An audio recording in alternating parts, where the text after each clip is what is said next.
What's going on, everybody? Welcome back to JC's Learning Edge. I'm so glad that you're here, and welcome to this week's Friday's deep dive. And on Wednesday, I gave you a little teaser about course correction, how you can make one small adjustment and completely shift the direction of your week. But here's the thing: course correction isn't just about saving a week. It's about transforming your long-term direction. You see, too many people they give up because they think they're too far gone. They say I'll start over next year or next Monday, but what they don't realize is that a small adjustment today could save them months or even years of frustration. So let's dig a little deeper into how you can actually use course correction to change your habits, your focus, and even your life direction. I'm going to give you three practical steps that you can apply right now. And this leads me to my first point: recognize the drift.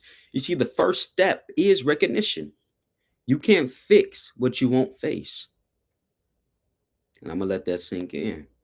You can't fix what you won't face. You see, the scary part about drift is that it often goes unnoticed. Think about when you're driving on the highway. Let's say you're listening to music and your mind starts to wander, and before you know it, you're veering slightly, out of your lane. You didn't notice it happening because it was gradual. Life works the same way. And you see, drift shows up in like small patterns that can go very unnoticeable, like missing one workout, then two, then a week. This is something I've struggled with. Or saying I'll get to it later until later becomes never. Or you're spending just 10 extra minutes scrolling until it eats up hours of your day. And before you know it, you're not where you wanted to be. So here's the key question: where am I slipping right now?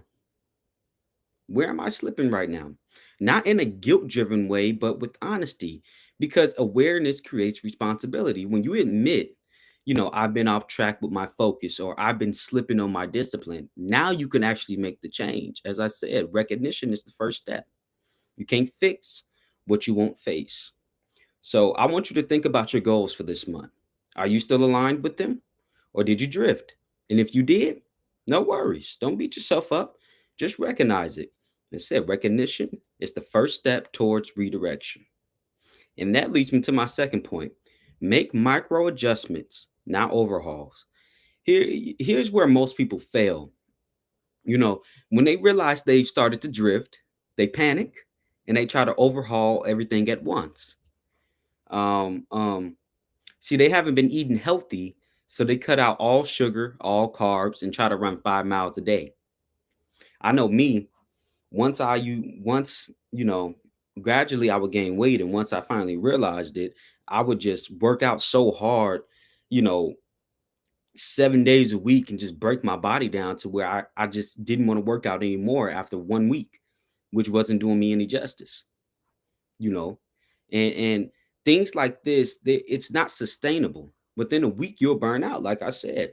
These type of overhauls, that's not course correction. That's just self-punishment.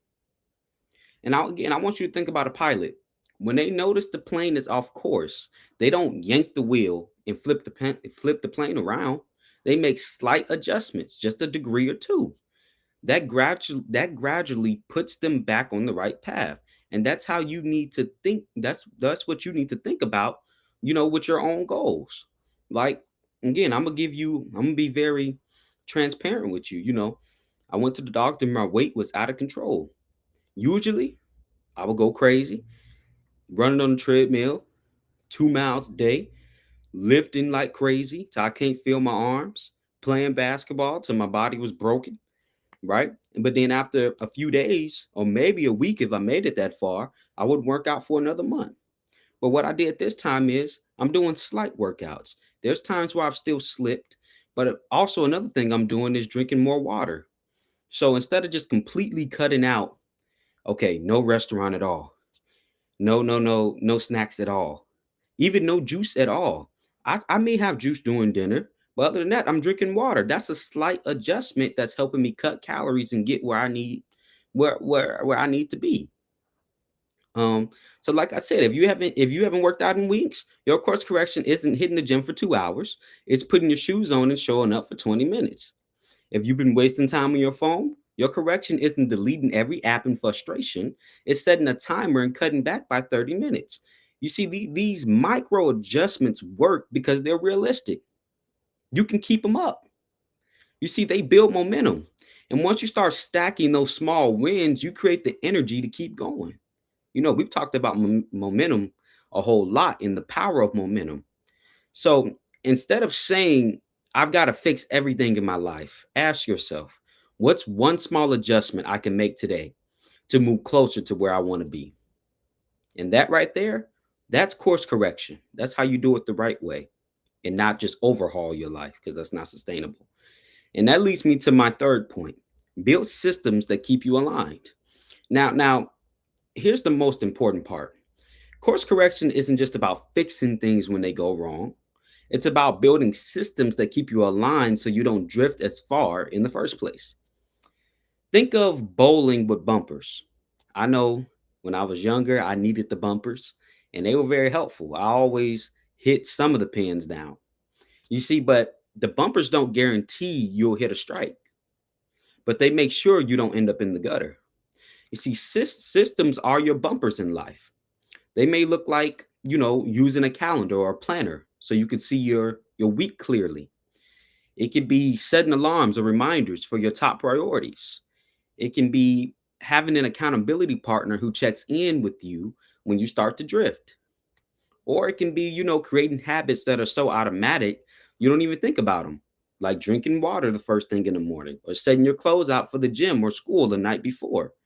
You see, the beauty of systems is that they they catch small mistakes before they turn into big ones. I'm going to say that again. The beauty of systems is that they catch small mistakes before they turn into big ones. So imagine, you had a friend who called you every Wednesday just to ask, how's your progress? That one check in could keep you from drifting months off course. I know that's something that helped me. My parents stayed, they were my accountability partners. They stayed on me about making sure my work was done and asking me where my progress was. Because if I was left to my own devices, I would have been months behind and I wouldn't be sitting here teaching you these principles now. But to keep going, the truth is success isn't built on willpower.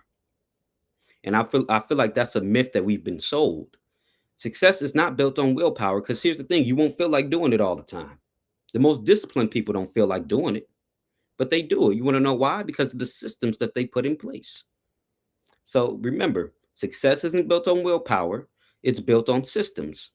As I said, willpower fades, motivation fades, but systems create consistency, and consistency keeps you aligned. And this is exactly what I teach in my book, Graduating Half the Time: The Secrets of Self-Paced Learning. Yes, it's about finishing school faster, but the real focus is about building strategies and systems that keep you from drifting. And no matter how busy or, you know, distracted your life gets, you can still achieve success in half the time. So that book, Don't Let the Title Deceive You, is really for anybody with a goal. Anybody with a goal. So please go check it out on Amazon today. The link is in my bio. And also share the information with a friend who could use this type of teaching to help them continue to move forward. Um, but here's your challenge for this week. I want you to not wait until next month or next Monday to make a correction. I want you to pick one area where you've drifted, make one micro adjustment, and commit to one system that will keep you aligned. Small changes, consistently applied, create massive results over time. I'm gonna say that again. Small changes that are consistently applied create massive results over time.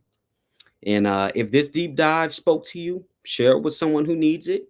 Remember to subscribe and like the video. And next week, bring a friend so we can keep growing together. As I said, this community will only grow if you help me grow it. And remember, success doesn't shout. Y'all already know it. It shows up. And I'll see you next week. Enjoy the rest of your day. And remember to apply what I'm teaching you. Don't just listen.